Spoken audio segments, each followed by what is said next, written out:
পুরুষদের বলছি, বাবা মা ভাই বোন আত্মীয় স্বজন বন্ধু বান্ধবী এদের খুশি রাখার জন্য আপনি কি আপনার স্ত্রীকে আঘাত করছেন? তাহলে এই ভিডিওটি আপনার জন্য। বাবা মা বিয়ের পরে এদের ভরসা করা একেবারেই উচিত নয়, কারণ তারাই তখন আপনার প্রতি নির্ভরশীল। ছেলে হিসেবে আপনার উচিত তাদের প্রতি দায়িত্ব কর্তব্য পালন করা। তার মানে এটা নয় যে স্ত্রীর সুখটা কেড়ে এনে আপনি তাদের দেবেন। বাবা মায়েরটা বাবা মাকে দিন, আর স্ত্রীরটা স্ত্রীকে দিন। উভয়কে সমানভাবে সুখী করুন।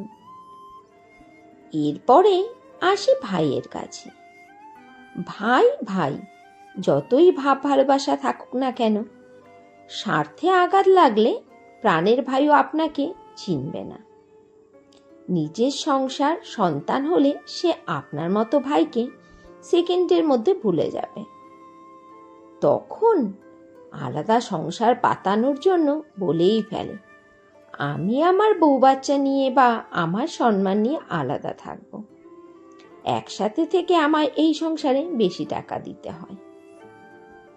আর সবচেয়ে বড় পয়েন্ট এখানেই, ভাই যতই রক্তের সম্পর্কের হোক না কেন, তার ভালোবাসা কতটা খাঁটি সেটা বুঝতে পারবেন যখন সম্পত্তি ভাগাভাগি নিয়ে কথা উঠবে।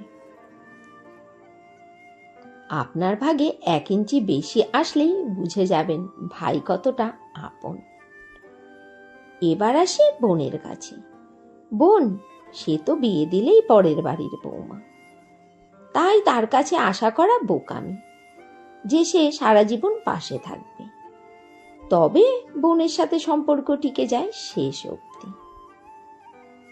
আত্মীয় স্বজন এরা তখনই আপনাকে স্মরণ করবে যখন আপনার মানিব্যাগটা ভর্তি থাকবে, বা যখন আপনাকে তাদের খুব প্রয়োজন হবে।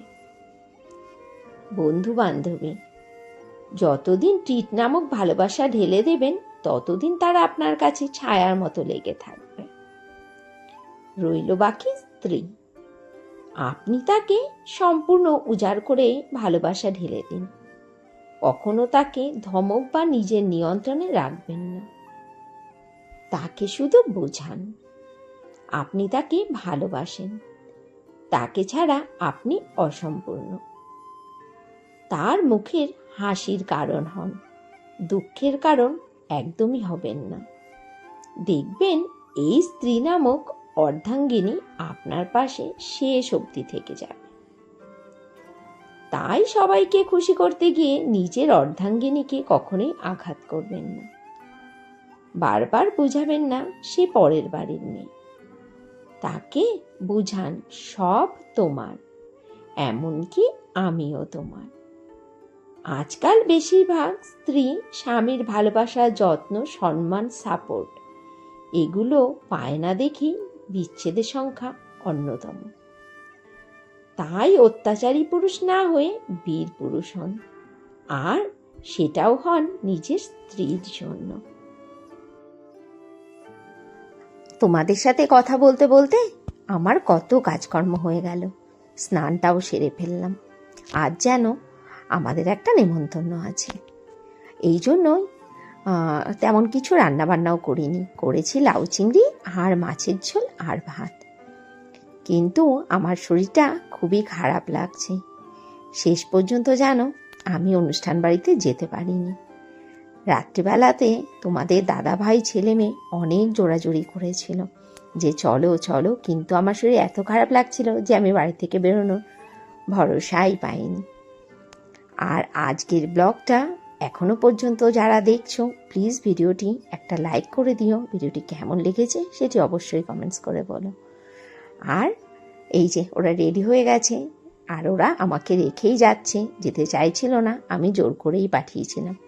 তাহলে আজকের ব্লগটা এখানেই শেষ করছি। সবাই ভালো থাকবে, সুস্থ থাকবে, সাবধানে থাকবে।